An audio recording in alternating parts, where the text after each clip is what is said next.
नमस्कार। भारतीय संविधान की प्रस्तावना ये सिर्फ एक इंट्रोडक्शन नहीं है, बल्कि इसे पूरे संविधान की आत्मा कहा जाता है। ये असल में वो वादा है जो भारत ने खुद से किया था। तो चलिए आज इसी वादे की गहराइयों में उतरते हैं और देखते हैं कि इसके हर शब्द का मतलब क्या है।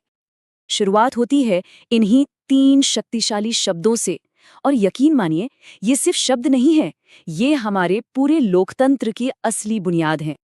तो सवाल यही उठता है कि इन शब्दों में आखिर कितनी ताकत है, इनका असली मतलब क्या है और ये हमारे देश को, हम सबको कैसे परिभाषित करते हैं। आइए इसी सवाल का जवाब ढूंढते हैं। ठीक है, तो सबसे पहली और सबसे जरूरी बात, आखिर हमारे संविधान को ये शक्ति, ये अधिकार मिलता कहाँ से है? इसका जवाब प्रस्तावना के ठीक पहले कुछ शब्दों में ही छुपा है। मतलब साफ है कि ये शक्ति किसी बाहरी देश, किसी राजा या किसी और सत्ता से नहीं, बल्कि सीधे भारत के नागरिकों से आती है। हम भारत के लोग ने ही इस संविधान को बनाया और खुद को सौंपा। देखिए, यही तो हमारे लोकतंत्र की सबसे बड़ी खूबसूरती है। अब आगे बढ़ते हैं और ये देखते हैं कि प्रस्तावना भारत को एक देश के तौर पर कैसे देखती है। ये 5 बहुत ही महत्वपूर्ण स्तंभों पर टिकी है जो हमारे देश के मूल चरित्र को बताते हैं। तो ये 5 स्तंभ हैं कौन से? सबसे पहला है संप्रभु। इसके बाद आता है समाजवादी। फिर है पंथनिरपेक्ष। चौथा स्तंभ है लोकतांत्रिक। और 5वां गणराज्य।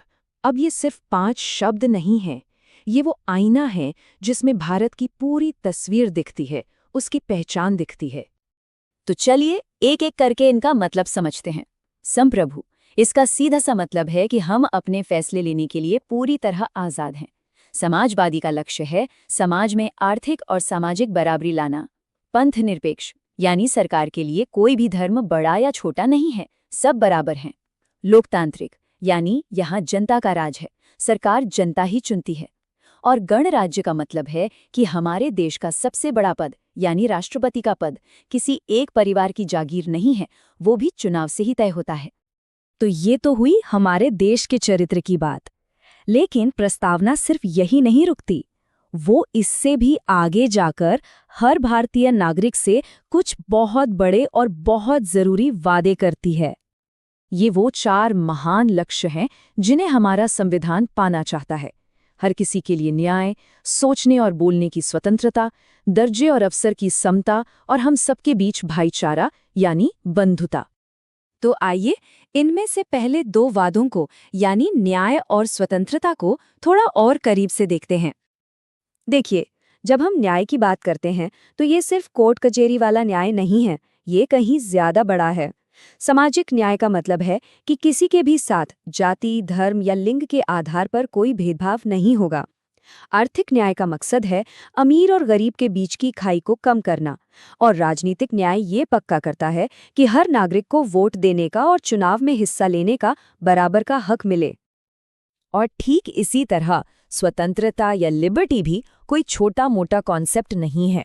हमारा संविधान 5 तरह की आज़ादी की गारंटी देता है।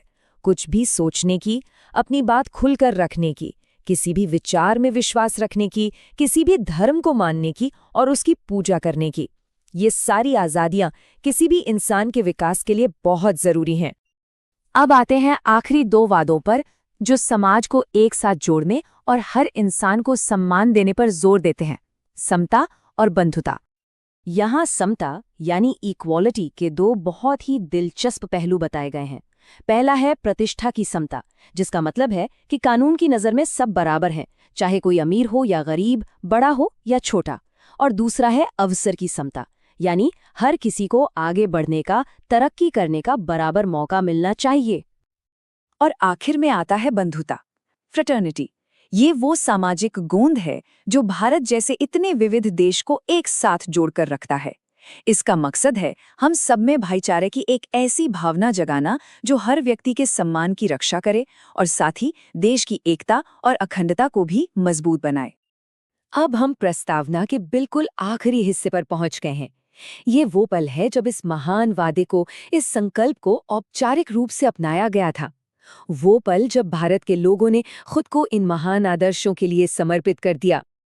और वो ऐतिहासिक दिन था, 26 नवंबर 1949। इसी दिन हमारी संविधान सभा ने इस पूरे दस्तावेज को अपनाया था। ये वही क्षण था जब हम भारत के लोगों ने औपचारिक तौर पर इन सभी महान आदर्शों को स्वीकार किया था। और इन आखिरी शब्दों के साथ ये प्रक्रिया पूरी हुई। आत्मार्पित करते हैं, मतलब हम ये खुद को ही सौंप रहे हैं। ये किसी राजा या बाहरी ताकत का फरमान नहीं था। ये तो लोगों का, लोगों के लिए खुद को दिया गया एक वचन था।